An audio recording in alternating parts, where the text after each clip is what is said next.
Before discussing exactly how we implement multi-factor authentication on your SWSD 101 account, let's just take a second and talk about why it's important. With so much of our lives and our important information being online, it's no wonder that our accounts have become targets for those with malicious intent. And there are no signs that this type of behavior is slowing down. Luckily, it's easy to add an extra layer of protection on your online account using multi-factor authentication, or specifically what we're going to talk about is two-factor authentication. Password protection has become tedious, and there's many reasons why passwords become compromised. We've got too many accounts. We get comfortable using a single password for multiple accounts, and that's dangerous because, let's be honest, if your hacker gets a hold of your password, they have access to all of your accounts. So it's important that we try and differentiate, but it gets tedious. We have fatigue, especially in the education field, where we have so many different websites and services that we need to log into. We just get tired of coming up with new passwords for these accounts. So multi-factor authentication, specifically two-factor authentication, it's just an extra layer of security that we use to make sure people who are trying to gain access to our account not only need to enter a username and a password, but they need access to another form of identification. In this case, a code that gets sent to you specifically. Now, this is a very effective way of protecting your account, and most professional online services offer this protection, so it's not something new or different. So multi-factor authentication is not currently mandated for use by SWSD. They're not insisting that you use it. However, multi-factor authentication is strongly recommended and encouraged. It does not compromise your personal information. It does not compromise your phone data. And multi-factor authentication helps keep your account secure even in the event that your username and password are compromised. So it's a great idea. So let's take a moment and talk about how to enable it on your SWSD 101 account. All right, so multi-factor authentication. Let's talk about how you enable multi-factor authentication on your SWSD101.org account. I'm going to open Google Chrome, and I have my Chrome browser set up with my profiles already, as we see up here in the upper right-hand corner. I want to go to Manage My Account. Now, if I'm already signed into a browser, I can click on the upper right-hand corner that has my icon, and I see Manage My Google Account. If I'm signed on to the browser itself, and we can talk about the difference between these two at a later date. If I'm already signed on to the browser itself, I can click here and I can go to Manage My Google Account. So I can get it either place. So let's go here. I'm going to manage my Google account. Now this is, if you haven't been in this in the past, to look at all the information that's available here. I highly encourage you to do it, because there's a lot of really interesting stuff available to you here. What we're going to talk about, though, is we want to go on the left-hand side, and there should be a security link. I'm going to click on security, and I'm going to scroll down to where I see the two-step verification option right here. Two-step verification.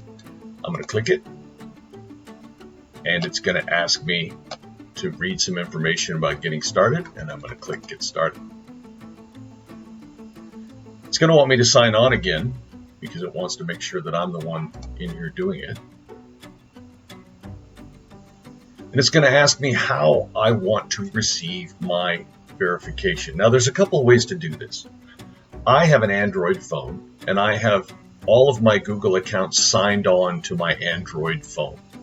So it's going to see here that this shows my phone, and it's going to send me a message when somebody attempts to log in on my account. I get a page that pops up on my phone and asks me, hey, are you the one trying to sign in? Yes or no? It's a real simple thing. I can just click yes, and it proceeds.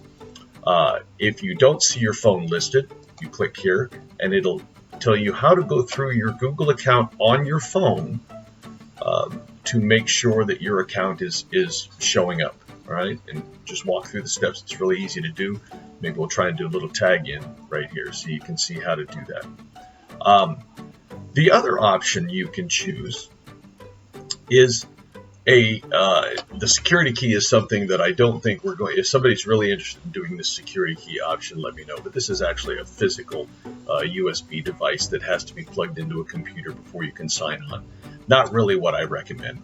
But the other option that is a viable option is this: text message or voice call. What this will do is simply send you a text message to your phone or a phone call. I suggest the text message, and it'll say, here's a code for you. And it's usually 6 digits. It gives you a code sent to your phone. You type in the 6 digits, and it allows you onto your account. Now, note that at this point, then Google has no information about your phone. No one has any information about your phone. It's simply the reception of a code sent through a text message. Now, I use the version that allows my phone to be a partner because I use an Android phone and it has all my Google accounts on it. So that's a perfectly safe thing that you can do. But if you feel any discomfort about it, any anxiety, you can simply receive a text message to your phone. Now, note that once you sign in to a browser, it will ask you, is this browser your browser, right? See, it allows me to have a little backup option here. And once you say, yes, this browser is my browser, then it won't ask you again.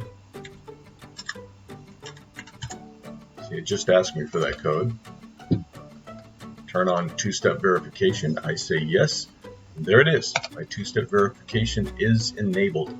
So now, and I'll show you here, if I go to an incognito window and I try to log on to a Google account. Now, an incognito window, of course, is a window that is not signed on or not connected to any other account. So I'm going to go to sign in. I'm going to put